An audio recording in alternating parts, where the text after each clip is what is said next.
In this tutorial, we will split a Word document in Python with Spire.Doc, first by page range and then by section.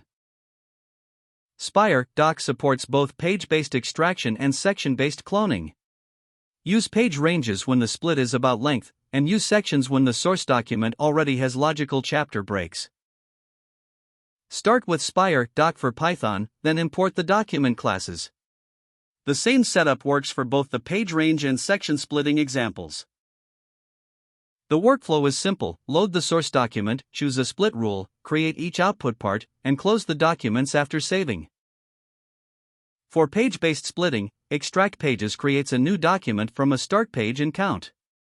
This example saves pages 1 through 3, then saves the remaining pages when they exist.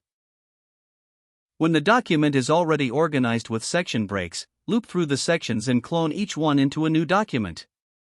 Each cloned section is then saved as a separate DOCX file. Pick the split method based on how the source document is structured. Page ranges are useful for fixed-size chunks, while sections preserve author-defined boundaries such as chapters or appendices. That is the core workflow for splitting Word documents in Python.